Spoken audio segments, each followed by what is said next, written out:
I'm talking here. I'm talking here.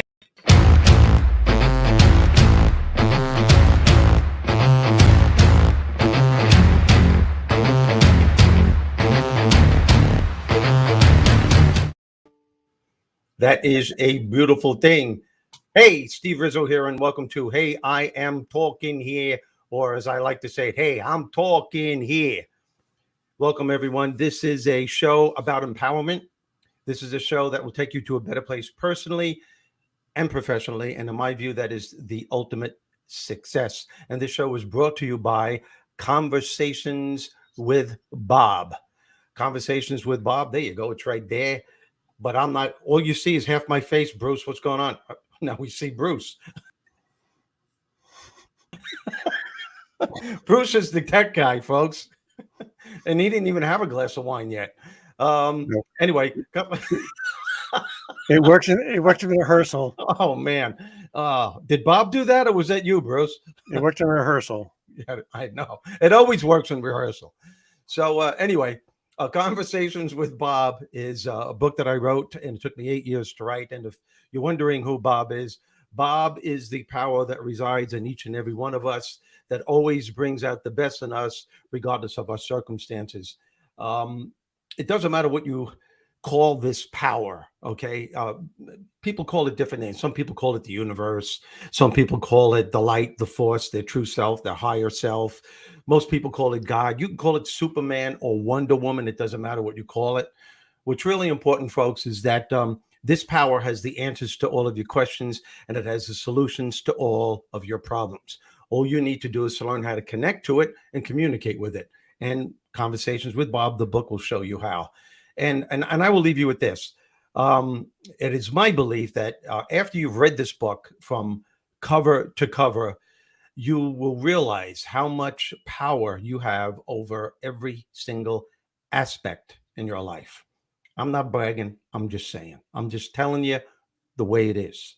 So anyway, that's it. Conversations with Bob, and you will be informed as to when it does come out. The ebook will be out, I would say, in a couple of weeks.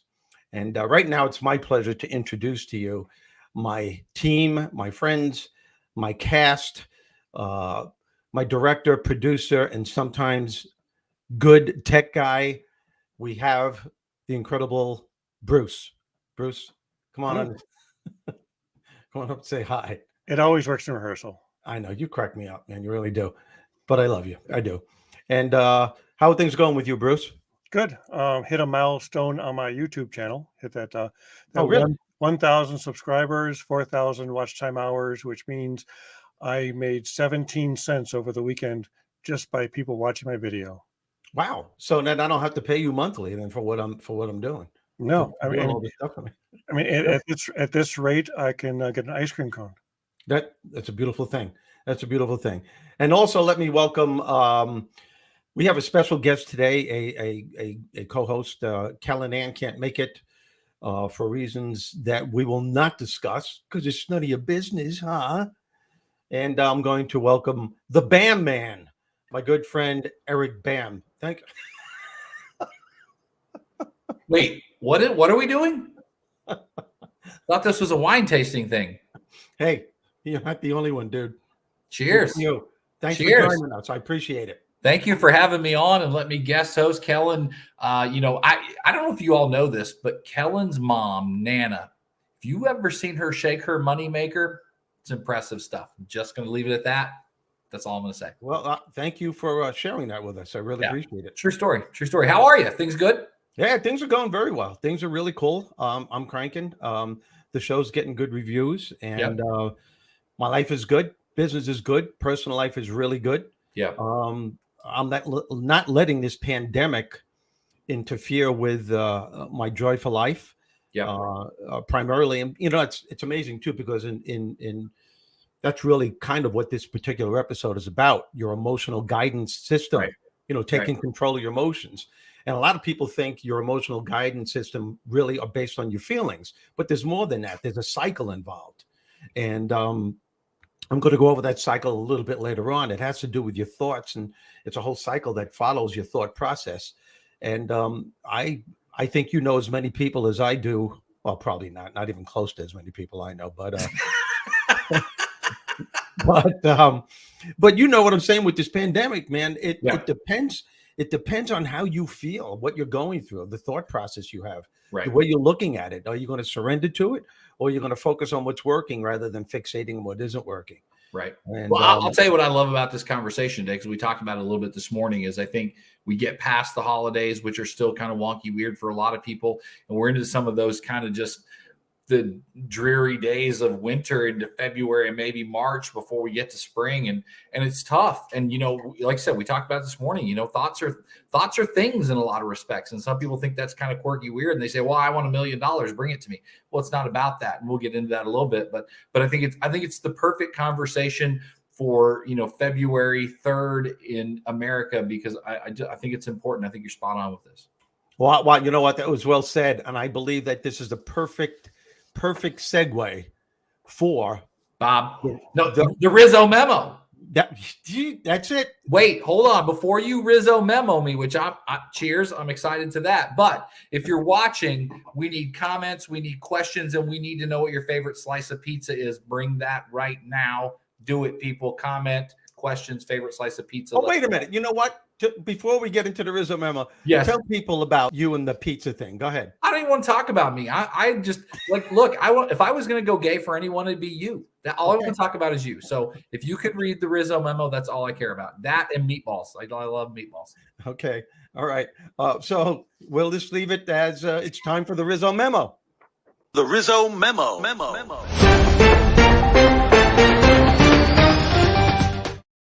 This is a good Rizzo memo. Hot off the presses right here. See this little thing? That's what I'm reading from.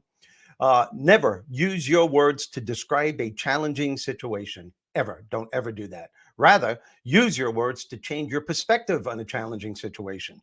Seriously, though, we need to be especially careful about the words we speak out loud when things aren't going the way that we want. Yes, it's true that what you think is what you get, but what you say out loud in the midst of troubling times, such as the pandemic, has an even greater impact on your life. Although it may be possible to convince yourself that you're trying to stay positive when the situation calls for some good old-fashioned angst, but what you say out loud during those tough times could very well make the difference in how long you remain in that situation and how deeply you're going to be affected by it. The words you speak amplify your feelings and your emotions, and they trigger mental images, which in turn will lead to the actions that you take. And folks, the actions that you take, well, that will lead you to a particular outcome. In other words, if what you think is what you get, then what you say out loud is what you ask for. Whether you're coming from a positive or a negative place, your words inevitably affect the way that you feel, and those feelings will affect your attitude and thus the entire situation. Always remember, you are the creator of your success and happiness. And the moment you open up your mouth to say something, you start the process of creation in motion. The good news is that the choice is yours. It always was, and it always will be. And that is the Rizzo memo. What do you think of that, Eric? That dude. We should just end the show right now. I love this wine thing. I love this. I do too. Like, look at us, a couple of handsome dudes drinking wine. Like, I'm getting a pedicure right now. You can't even see it under the table. So it's happening. I'm having sex right now. So mushroom and onion on a pizza. There you go. I'm down with that. There you go, Brian. Brian's a good friend of mine. So I love the Rizzo memo, because I truly believe that thoughts are things. Okay. I think I want to say, I believe that, and I've talked about this before. I believe that Bob puts things on our head, in our mind, in our heart. And it's our job to take action on those and to write them down and talk about them and tell your friends about them and pray about them and work towards them and post on social media about them. I'm a little old school. Like, this is my 3rd year in a row to make a goal card with my personal stuff on one side and work stuff on the other. And you know what? I look at it every day and I see it and I talk about it and I feel it and touch it. And I feel it in me that I need to do these things. And you hit the nail on the head when you talked about, like, if you see it in your mind and you create it, it can happen. Right? Well, you know what? You know, you think of the Bible. In the beginning was the Word. Yep. You know, I mean, That kind of says it all. And a lot of your spiritual manuscripts, a lot of your spiritual leaders, philosophers, always talk about the power of thought, the power of the word. Yep. And I have to say, the biggest lesson I learned in my entire life, and trust me when I say I learned it the hard way, is what truly successful, happy, optimistic people know about life. And I want you folks to get this. They know without a doubt that they become what they think about day in and day out. That's right. They are profoundly aware that the thoughts that they have about any challenge in their life will ultimately determine the quality of success and happiness they're going to have in regards to that particular challenge. Yep. And you know what, Eric? Contrary to what most people think, it's really not just the situation, the event, or the circumstance that takes place in our lives that will determine the quality of success and happiness we're going to have. It's really how we think about those things. Yep. Why? Because your thoughts have the incredible power to either minimize or maximize the effect that any challenge has on you. Yep. And it's not just your thoughts within themselves that gives them great power. It's what your thoughts create is what gives them great power. Right? I had someone in the pizza industry 6 or 8 months ago say, in the pizza industry, you're a thought leader. And I got kind of pissed. I said, I don't want to be a thought leader. I want to be a thought and takes action leader. Like, it's one thing to have the thought and to have the idea. We've got to put some power and some legs and some work and some effort behind it, because that's where the magic happens, right? Exactly. God puts it on you and you do something about it. Boom. Good stuff happens. And that leads, exactly. And that leads to the next step, because it's not your thoughts within themselves, as I said, that gives them great power. It's what they create. Your thoughts create the beliefs you have about a particular challenge in your life. Right. As a matter of fact, folks, the beliefs you have about anything in your life are formulated over a period of time through a consistent way of thinking. There are no ifs, ands, or buts about it. The beliefs you have about sex, the economy, the beliefs you have about the environment, the beliefs you have about politics, race, religion, the beliefs you have about the people in your neighborhood, the beliefs you have about your family, your wife, your husband, your kids, your significant other, your boyfriend, your girlfriend. The beliefs you have about anything in your life are formulated over a period of time through a consistent way of thinking. Yeah. And every now and then we have to stop and ask ourselves, what kind of a story am I writing? Because your beliefs write the story of your life. And those beliefs will create the way that you feel on any given day.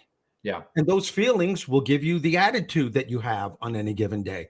And all of this cycle, those thoughts, those beliefs that will create the way that you feel, that will formulate your attitude, will eventually lead to a particular action that you take.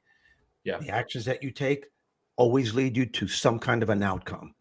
Can I tell you, one of the things I've always thought, this, I trademarked this, so if you say it, you owe me a nickel, but I've always thought the good old days are always today. We just don't realize it for 10 years. Okay. And so we're going to look back 10 years from now at going through a pandemic and going through lockdown and whatever.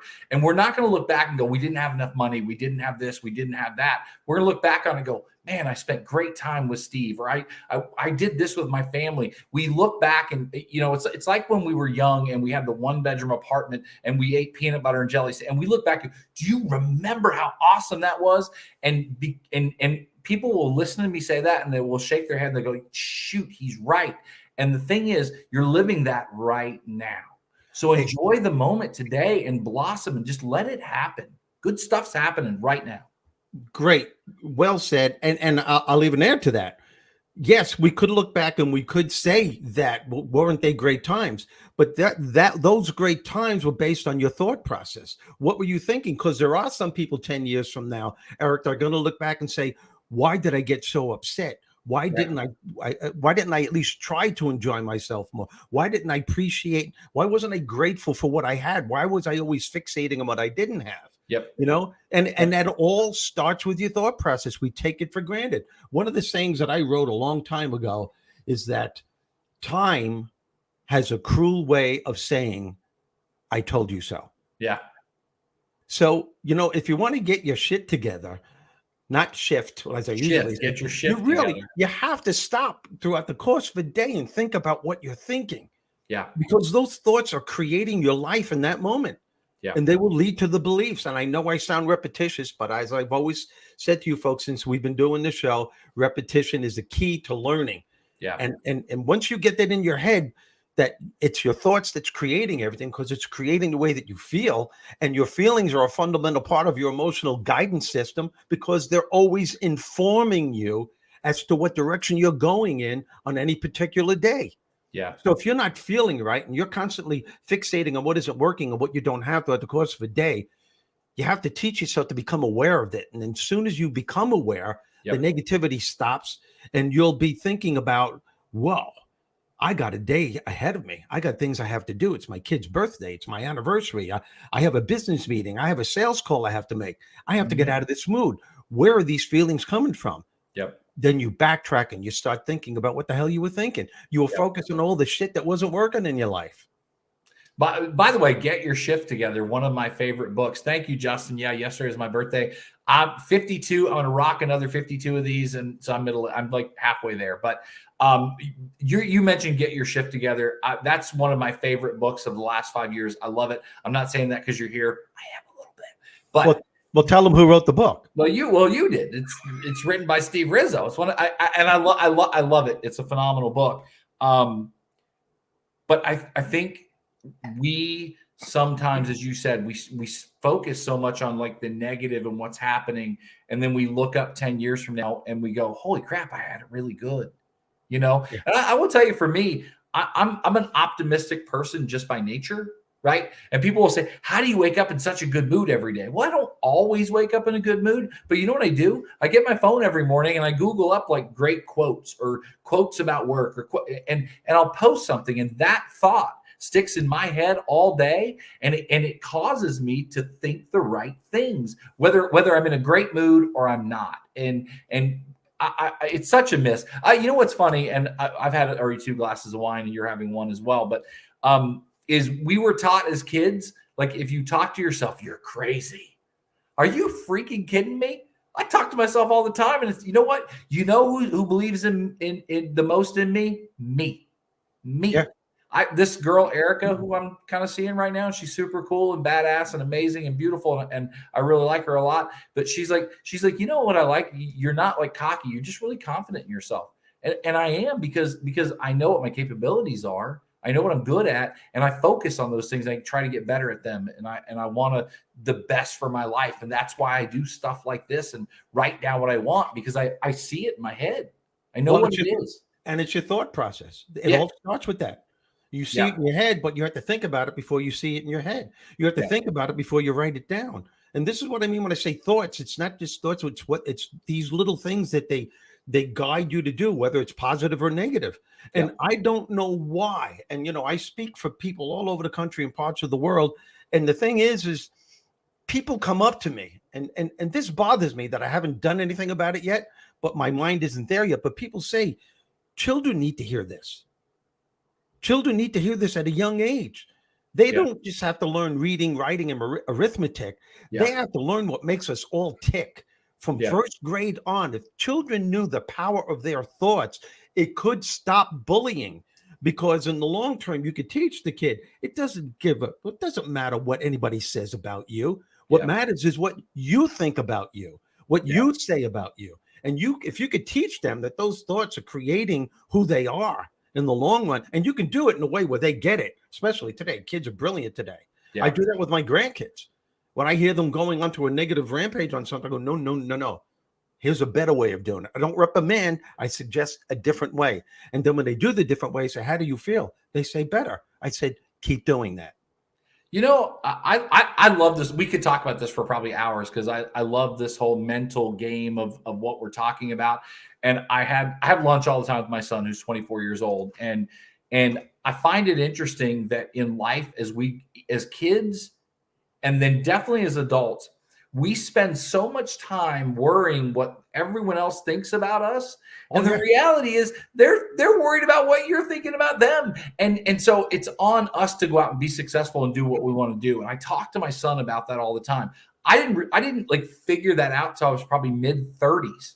And here he is at 24 and he's figured it out. And now I'm talking to my 10-year-old about 3 weeks ago, she was talking about going to this dance, right? And she said, no boys have asked me. I said, screw all the boys. You don't need a boy to tell you, go and you have a good time. And she's like, oh, okay. Like, go, because everyone's so self-absorbed and worried about what they think.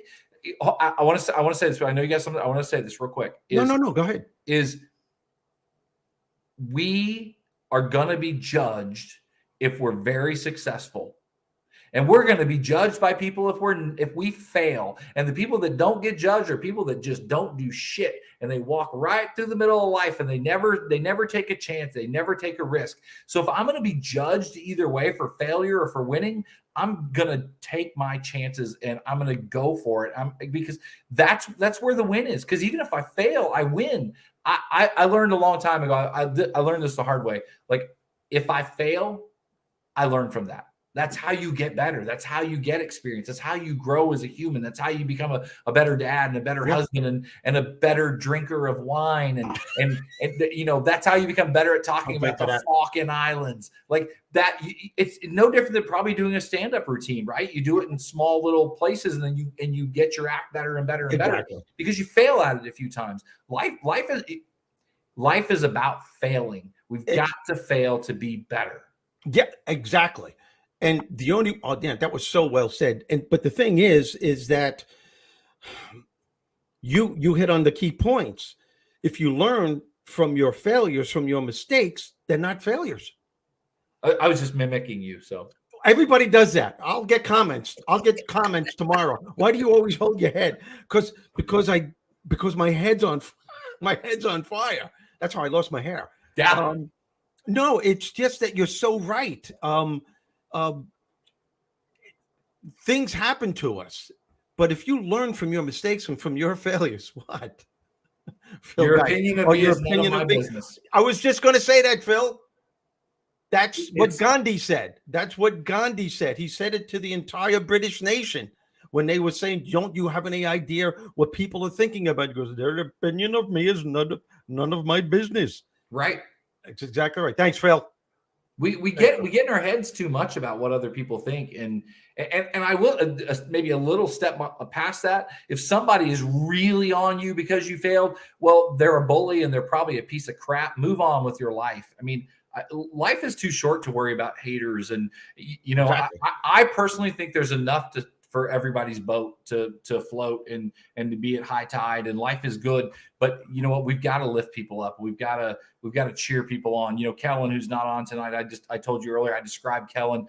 I love Kellen, and she has the heart of a servant and the mind of a cheerleader. If everyone in the world acted like her, this world would be just absolutely amazing. Absolutely. Amazing. No, and I agree. I'm so glad you said yeah. Without a doubt.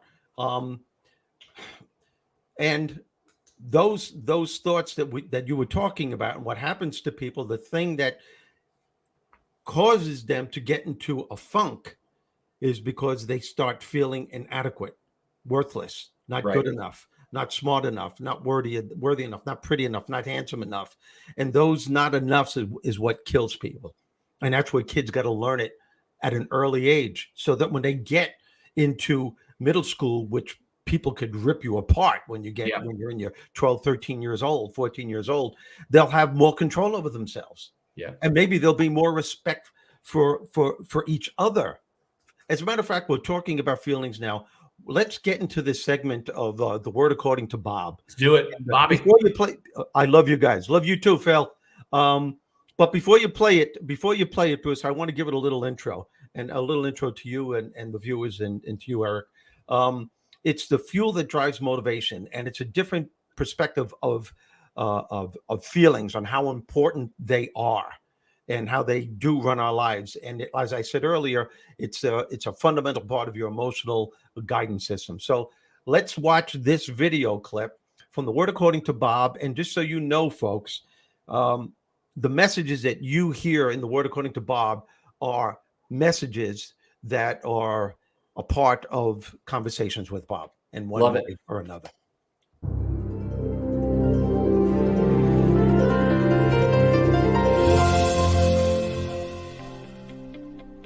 Right now, I'm about to give you a golden nugget of information that can change your life forever. Are you ready? Here it is. The key to starting your day with an unstoppable attitude to succeed, regardless of your circumstances, is to make sure that you are feeling good during the process of whatever it is you're trying to achieve. That's it. That's all you need to know. You can now go about your business. You are now enlightened. As simple as that may seem, a state of feeling good is the key and at the very core of your success and happiness. Why? Because feeling good is the fuel that drives motivation and inspiration. Think about it. It is absolutely impossible to stay motivated and to be inspired throughout the day if you are harboring negative emotions or if you have a bad attitude during the process. The number one reason why people consistently fail in business and in life, and the reason some of you may be having a difficult time achieving a particular goal, it's not because you're not smart enough, and it's not because of the challenge within itself. It's because somewhere along the way, positive momentum ceases. And the reason why positive momentum ceases is because the individual is focusing all of their energy on what isn't working and all of the things that need to be done in order for them to get it to work, leaving absolutely no room at all in that brain of theirs for positive thoughts to seep through so that they can come up with healthier alternatives, find solutions, deal with the next challenge that will inevitably follow probably moments later. A state of feeling good is the foundation that I really believe everyone should build their business and life on. Why? Because as you well know, when you're setting out to achieve your goals, any goal, you will no doubt be faced with challenges along the way. And sometimes your plans, your dreams will fall apart right in front of you. The good news, and this is really good news, you can always rebuild on a rock-solid foundation. And a state of feeling good will give you that foundation over and over again. Now, how's that for delivering the truth? And that's the word, according to Bob.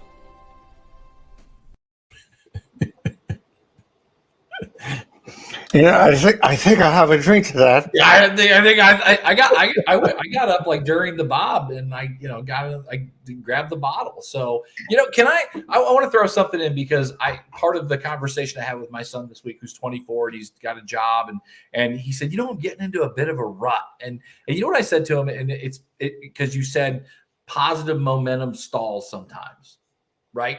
Yeah. And what we need sometimes, we need a change. And you think back to when you were a kid and you moved your bedroom around.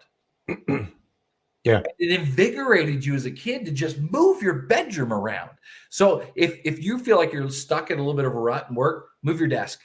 Go work in the conference room for a day. Drive to work a little different. And don't go to the gym at 6 a.m. Go to the gym at 5 p.m. and see different people. Change your routine, and that keeps you invigorated a little bit. But it sounds silly, but if you feel like you're stuck at work, move your office around. And people will walk and be like, whoa, what happened? What happened? And he's like, oh, I moved my desk. And it's silly, but do you remember moving your bunk bed? You move your bunk bed, you're like, whoa, this is cool. It's different. And it's not silly. It's not silly because what you've done there is that you have created habits, not only physically in your home in the way that you live, but you create those same habits mentally and emotionally. And we have to escape those habits. Most people have a habit of waking up in the morning, focusing on the grueling day they had the day before, on all the fires that won't put out. And then they go crazy because they have to think about the shit that has to be done on that coming day. Yep. And they don't even know they're doing it, Eric. It's a habit. Yep. And this habit is what's creating their thought process to make them feel really bad because they're thinking nothing but negative thoughts, that life is ganging up on them. So when you physically start moving stuff around your house, like your bed and your furniture, get the stuff, go into your closet and throw out the stuff you're not going to wear anymore, that stuff is setting a precedence for you to change in other aspects of your life, emotionally, spiritually, physically, and mentally. Yep. So that's a great point. And it's all based on how you feel. Yeah. By the way, you're wearing my favorite color shirt, Argyle. It's my favorite color. Oh, I should show you my underwear. I'm not wearing any. I have no pants on. So But You know, and there's who's this? Brian again. That confidence of themselves can translate into great careers. Terrific could start that early. Yes, to really start. He's talking about the kids. Absolutely.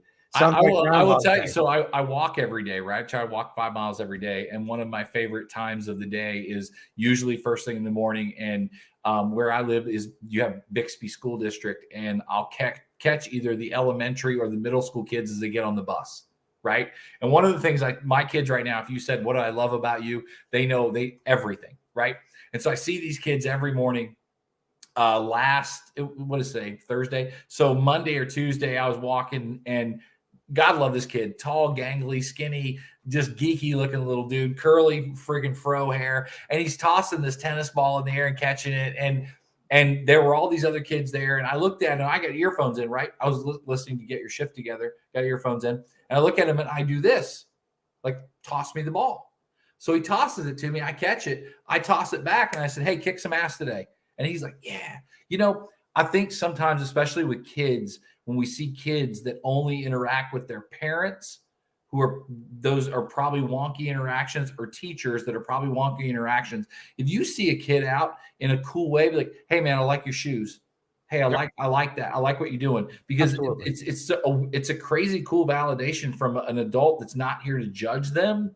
And we have such an opportunity, I think, in society to really bless kids and lift them up and make them feel good about themselves, because the odds are they're probably not getting it at home. And nothing against the parents, but it's just easy to, like, clean your room, you're this, you're that. And we hate on them a little bit because they're our kids, right? Or it's easy for teachers to be, "Well, you didn't do this and you failed," or you know. But if you see a kid catch people doing stuff right, and man, that's the sweet spot in life right there. No, I concur with all concurrence. Did that make sense? I concur on this wine is actually called Concurnus. How did you know that? Is it really? No, it's not called that. It's called Care. No, I don't really care. Not called Concurnus. Not You think now. wine would be Not named? now I'm We should drinking. start the Rizzo label, Concurnus. Yeah, we really should. Concurness. Hey, thank you for having me on tonight. And, Kellen, Nana, shake that moneymaker, Nana, because I've seen it and it's impressive. So I'm glad you were on the show. I really was. Man, you did a Thank you. scrupulous job, and you could look that up. I know you don't know what that means, but look it up. It's a $5 word. Now he's thinking, well, I don't even know how to spell it, let alone look it up. I thought we were here to drink wine and talk about the Falkland Islands, and then you want to talk about Falkland Islands you talking about? The Falkland Islands. If you don't know what that is, Google up Steve Rizzo. You know what I'm going. You know what I'm going to do. I'm going to have you on. If you can be on the show the next time, I would appreciate it. I'm going to have Bruce just play the audio clip, because I don't have a video of it. When I did it on a radio station, it's amazing, in 1994, and you heard it. I mean, the DJs that were laughing. It's so funny. That's what made it funny. They couldn't even so breathe. Fucking funny. Yeah. I know. You could curse. It's all right. But anyway, yeah, we will have that. And I'm also working with Bruce. We're taking some of my comedy clips, and we're going to play that before the show. Oh, and my Rizzogram, folks, do yourself a favor. This is free. Sign up for my weekly Rizzogram. It's on my website, and you can see it right here. Free. It's free. I paid $4.99 for this. Hey, every week. No, not right now. It's free. I'm trying to get my message out. So, but maybe you can be my manager. So, yeah, you sign up for the Rizzo game. You get an article or video on my message on what's going on and how to be a better person. So that's free. You got to do is go to my website. You can take it from right here. My book will be out soon. I'm going to ask you all, please, if you like the show, share it with anybody, with everybody that you know. Follow and share. Yes, that's it. Can I ask you a question? Oh shit! What? Where do babies? No. So your book is there going to be an audio version? Are you reading it? Is that coming with it? I am, but I don't. Since the whole book is dialogue between Bob and Bernie, I don't want to do both parts. It's going to be. I'll do Bernie. You know what? I was thinking of that. You're welcome. I'm a giver. That's what I do. Well, when I send you the book, you read it and you tell me what you think, and I know you're going to like. I know you're going to like it. If you like Get Your Shift Together, you will love this book. I just So, dropped the F-bomb again. you know what? accidentally, You know what, Eric? I'm already almost finished with book 2. Really? Conversations with Bob. Yeah. Steve, do you know what I like about you? Uh-oh. Everything. Thanks, man. I appreciate Bruce, it. we're wrapping this up. Great show, everybody. Steve, glad to have you on board. We'll be back in 2 weeks on Thursday. Another great Rizzo-gram, another stellar word from Bob. We'll have another glass of, what did you call it? Consortium? No, what was it? I forgot. I'm just wrapping the show up for us. Wait. Steve, where can people find you? You got any last words? Yeah, you could find me on my website. The wine I'm drinking is called Conundrum, believe it or not. I swear to God, it is. My website, no, that's my email address. His phone number is, I'm not drinking wine anymore. It's steverizzo.com. steverizzo.com. You can go to my Subscribe to the YouTube channel. Rizzo-gram. Share everything to everyone. I love you all. Eric, thanks, man. I appreciate it. You're the best. Hey, love you, man. Thanks for having me on. You too, buddy. Thank you.